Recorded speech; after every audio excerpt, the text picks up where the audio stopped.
I'm not certain that women do have a special role to play. Mm-hmm. I think our male brothers would be offended, quite honestly, because you're dealing with the legal principles, and you're dealing with the application of legal principles, and you're dealing with facts and the assessment of facts in order to determine the guilt or innocence of a person.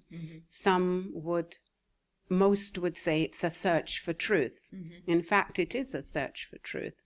I think women and men bring perspectives to that process of adjudication, and sometimes that perspective may be different.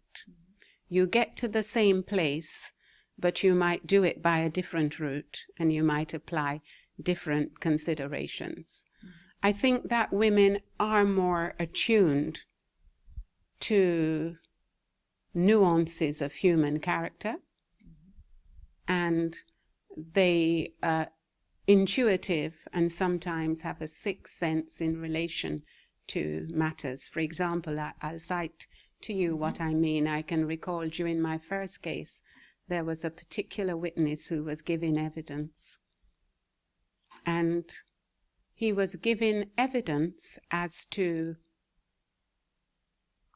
the joint criminal enterprise, which is a particular legal principle, but he was of the same ethnic group as the accused, and he was in fact an accomplice of the accused. I felt that he was troubled during the course of the giving of his evidence. I couldn't quite put my finger on it, but I thought it was because he was giving evidence against a brother, in inverted commas, and a person who was his own kith and kin in terms of ethnicity and nationality. And he felt as if he had let the side down and betrayed the cause of his people. And it was on my mind, and I wouldn't say I felt his pain, but I had an understanding of what he was going through.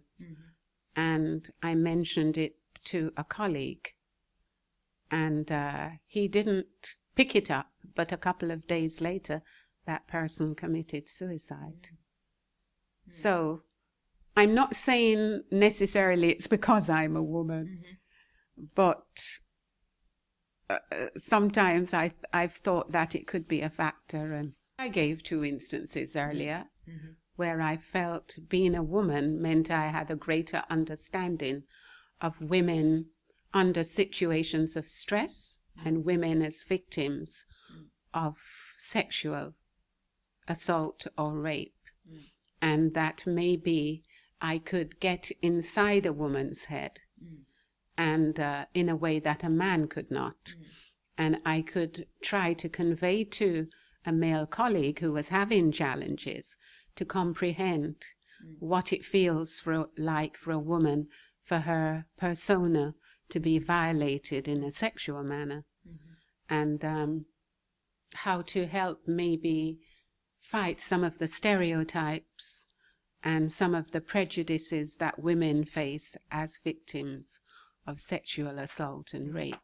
But I wouldn't wish to convey the impression that all men who sit as judges in rape cases come with baggage and prejudices against women who are raped. But for the ones who do, it's good to have a woman on the bench who can help to explain and to help to prepare him for a more rational assessment of the rape victim and a more reasonable assessment of her evidence in terms of making a determination whether to accept it or reject it and what weight to give to it.